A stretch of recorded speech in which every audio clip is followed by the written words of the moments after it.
the scheme members and other emerging national development policy imperatives. In the final analysis, Mr. Speaker, these reforms must provide reasonable pension benefits at the point when workers have retired and the salary has ceased.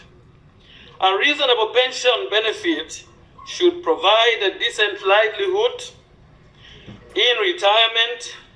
The pension system should also respond to the needs of members during employment by providing economic empowerment to the working age population as per the aspirations of this new dawn government.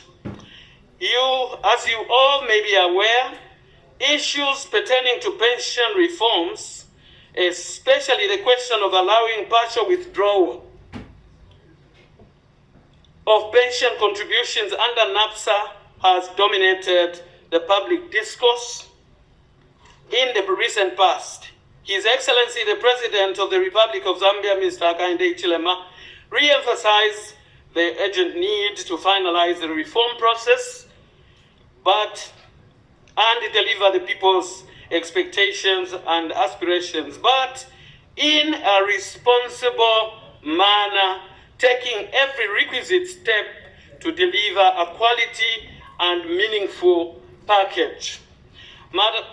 Mr. Speaker, in seeking to address the question of permitting partial withdrawal of contributions by the 900,000 plus members of the National Pension Scheme, government is fully aware of the prerequisites to undertake consultations with stakeholders and to conduct an economic and actuarial assessment, which is a standard requirement whenever there are proposed changes to pension scheme parameters.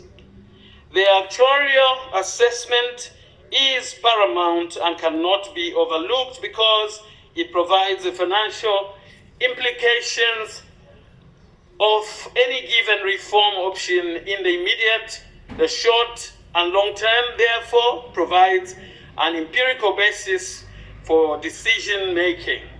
Actuarial assessments also provide information, Mr. Speaker, on the solvency of pension funds. Mr. Speaker, with regards to consultations, I wish to inform the House that government has to date engaged with a number of stakeholders, including but not limited to the Zambia Congress of Trade Unions, the Federation of Free Trade Unions of Zambia, the Zambia Federation of Employers, the International Labour Organization, ILO, the World Bank, the Bank of Zambia, the Pensions and Insurance Authority, the Actuarial Society of Zambia, National Economic Advisory Council, and the Zambia Institute of Policy Research. The matter was also tabled before the tripartite consultative Labour Council that brings together our tripartite partnership between government, the workers, and the employers. These engagements were based on the issues and options paper on withdrawal of benefits that was developed and circulated to stakeholders by the ministry on the 15th of March 2022. From the engagements with the stakeholders, the issue of undertaking a more detailed study on the impacts of the various reform options came out prominently. Mr. Speaker, you may wish to appreciate the fact that qualified actuarial consultants with the competences to undertake an actuarial valuation on the proposed reform options are rare in country and are usually expensive. Taking into account their rich international experience and pool of expertise, which has developed over time, The International Labour Organization has therefore agreed to work with us and offer technical support, and pointed out that the exercise is necessary, but that it requires ample time to be actualized and finalized. The ministry is currently awaiting for a technical note from the ILO that outlines the scope of works, the frameworks for the operations of work, and deliverables. Mr. Speaker, it is expected that the actuarial valuation results will assist government in pursuing a reform option that will ensure adequacy of benefits, sustainability of the system, and affordability to the contributions.